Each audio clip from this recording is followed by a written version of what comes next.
vous êtes là? Eh bien alors, il était une fois James Charles.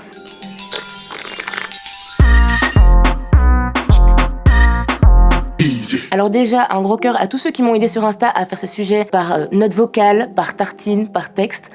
I love you. Alors James Charles, vous êtes d'office nombreux à le connaître, et vu le nombre de personnes sur sa chaîne YouTube, enfin le nombre initial, qui veut dire 16 millions d'abonnés, ça veut dire au minimum 16 millions à le connaître. Alors le gars, c'est un make-up artiste hyper connu et qui connaît à peu près tout le monde, mais what's the deal with James? Pourquoi est-ce qu'il y a autant de vidéos qui fleurissent à son sujet? Alors Tati Westbrook, qu'on considère un peu comme la Queen Mom of YouTube pour la beauté, et qui a un compte comptabilisant 6 millions d'abonnés, a pris en fait James sous son aile. Elle a aidé le gars alors que personne ne voulait l'aider, personne ne voulait travailler avec lui, ses amis lui tournaient le dos, et lorsqu'il n'avait pas encore tous les millions qu'il a sur son compte en banque. Elle l'a invité dans ses vidéos, elle lui a fait faire des make-up, elle lui a fait sa pub, elle l'a encouragé, et son mari a quand même aidé James à renégocier son contrat pour la palette Morphe, parce que le gars n'allait pas gagner un copec. Bon, j'abuse un peu, mais un très faible pourcentage. Alors évidemment, quand Tati, qui détient sa propre marque des gélules pour les cheveux, pour les ongles, etc., voit qu'after Coachella, James commence à faire une pub pour la marque de pilules concurrente, trahison, pleurs, vidéos, fausses excuses.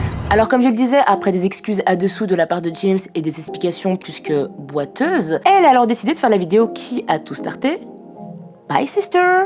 Alors Tati dans cette vidéo décide de tout déballer. Regardez déjà la longueur de la vidéo. Et dans les many déclarations qu'elle a fait, j'ai juste me focus sur la chose qui m'a le plus choquée. L'obsession de James pour les straight guys, donc les mecs hétéros. Alors la youtubeuse explique que James a tellement de médiatisation, a tellement d'influence et tellement d'argent pour influencer son public et pour influencer les gens en règle générale. Genre, le gars joue énormément de son assurance pour avoir ce qu'il veut, et surtout avec un certain type de gars dont il adore parler, les straight guys. Alors Tati raconte un des moments les plus malaisants de sa vie, qui est le jour où elle a fêté son anniversaire au resto avec sa famille et ses amis, et où James était bien sûr invité. Le gars a craqué. Elle explique que James, pendant toute la soirée, a commencé à dire au serveur tout ce qu'il avait envie de lui faire, de façon corporelle, peut-être même sexuelle. Et quand Tati, n'en pouvant plus, lui dit « James, arrête, le gars est hétéro », James lui répond « It doesn't matter, je suis une célébrité. » What the hell? Mais en même temps, quand elle t'explique aussi dans sa vidéo que James est le genre de gars qui va te dire des phrases comme « Ça n'existe pas vraiment un gars hétéro. En fait, tous les hétéros sont un peu gays au final. » Non. Et cet épisode-là n'est qu'une partie émergée de l'iceberg James Charles. Alors ce qui se passe, c'est que James va trouver un gars qui est hétéro, va essayer de le persuader de changer de bord, si c'est même une chose possible.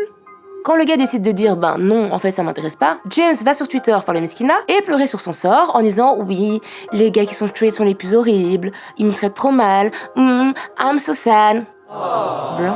Mais en fait, quand t'as une influence comme celle que James a, et que t'as une telle audience, et surtout une audience aussi jeune, tu peux pas faire ce genre de choses. You can't.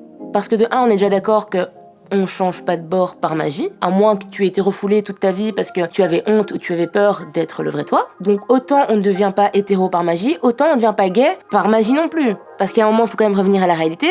C'est pas comme si je te disais, je déteste la cannelle dans la compote, et que tu me l'as fait goûter dans un thé, et je te dis, bitch, it's delicious. Non, ça fonctionne pas comme ça. Par ses comportements et ses tweets, il envoie le message de c'est ok en fait de harceler quelqu'un, c'est ok de continuer à faire des avances à quelqu'un alors qu'il t'a clairement fait comprendre que ça l'intéressait pas, qu'il n'avait pas envie. Donc en fait, ça donne encore la même idée reçue que quand quelqu'un dit non, en fait, il veut dire non, mais oui, mais je suis pas sûre, peut-être. No means no. Alors évidemment qu'on peut expérimenter sa sexualité, qu'on peut apprendre à se connaître si on n'est pas sûr. Si au dernier moment ou à un moment tu décides qu'en fait non, t'es pas intéressé, non, t'es pas intéressé en fait. Et personne n'a à te descendre pour ça. Alors son comportement, il a été exposé à plusieurs reprises, comme lors de ses apparitions dans les vidéos des frères Dolan. Multi-tool so you can really stab something. Hopefully me when we're camping. We have some rope in case you want to tie something up. Oh my god!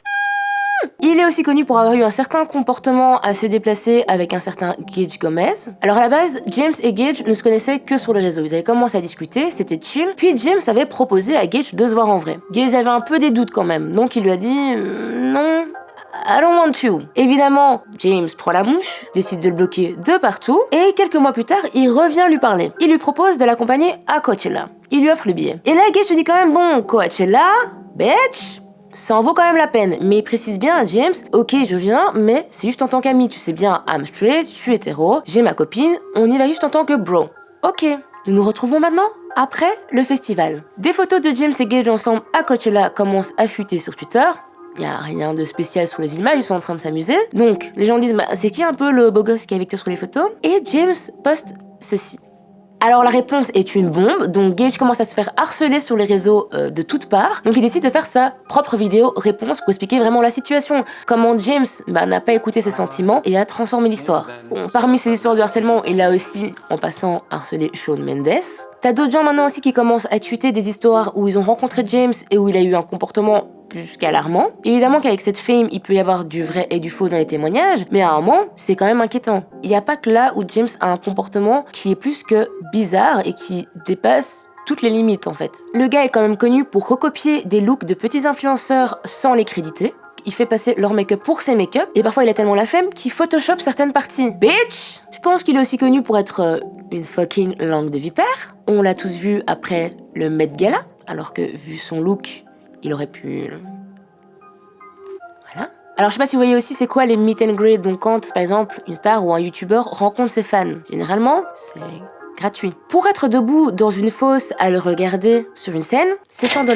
Pour avoir un siège, $150. Pour avoir la chance de peut-être avoir un make-up de sa part, $500. Et tu dois l'écouter chanter. Ne parlons même pas de certaines choses qu'il peut dire dans ses vidéos, comme ce fameux commentaire transphobe qui en a fait réagir plus d'un. Ou c'est vrai, il y a aussi cette fois où il a descendu Ruben the Maid. C'est un youtubeur qui connaît à peu près tout le monde et qui avait testé la palette de James. Évidemment, vu que tu peux avoir ton propre avis personnel dans la vie, il a dit, ça j'ai pas aimé. Rien contre James. Après un post de James sur Twitter, le gars n'a pas arrêté de se faire harceler. Vous savez quel âge il a ? Alors je pense qu'à ce point-là, James s'excuse au moins 3 fois par semaine pour ce qu'il a pu dire ou ce qu'il a pu faire, ça en devient un second job. Le gars, il s'excuse à mi-temps. Mais boy, t'excuser c'est bien sympa, mais quand t'as 16 millions de personnes qui te suivent, tu dois, avant même de parler, faire attention à ce que tu dis. Donc son comportement à beaucoup de niveaux pose problème comme je viens de vous le démontrer, mais le côté prédateur, c'est hyper grave. Peu importe l'orientation des gens, le harcèlement d'une façon ou d'une autre ou ce genre de comportement n'est pas à passer sous silence. Alors quand même, le petit ti dans cette histoire, c'est que depuis le début de tout ça, les abonnés de James Charles sont passés quand même de 16 millions à 13 millions, et comme vous pouvez le voir, continue de descendre. Et pour moi, ça veut quand même dire quelque chose. Ça veut dire qu'il y a beaucoup de personnes qui ont vu ce qui s'est passé et ne cautionnent pas ce genre de comportement et décident de le dénoncer. Parce que pour moi, un like ou un dislike, c'est la voix de quelqu'un. C'est quand même une voix. Une voix qui dit non au harcèlement moral, une voix qui dit non au harcèlement sexuel, une voix qui dit non à l'injustice, une voix qui dit encore non au manque de respect. Alors dans cette vidéo, j'ai pas pu parler de tout parce qu'il y a tellement de choses sur James Charles. Les yeux pleurent tellement, j'ai dû regarder de choses sur ce type, j'en peux plus. Mais donc bref, si vous voulez plus d'infos sur le sujet, vraiment diguer en détail, il y a par exemple cette vidéo de Malou qui est hyper intéressante. C'est tout pour moi. Bisous. Si t'as aimé cette vidéo, n'hésite pas à t'abonner à la chaîne Tarmac. Et si tu veux encore regarder du Easy, il y a nos playlists. Donc tu peux regarder ceux d'hier, et d'avant-hier, et d'avant-avant-hier, et... tu m'as compris. Et n'oublie pas quand même de t'abonner à notre compte Insta.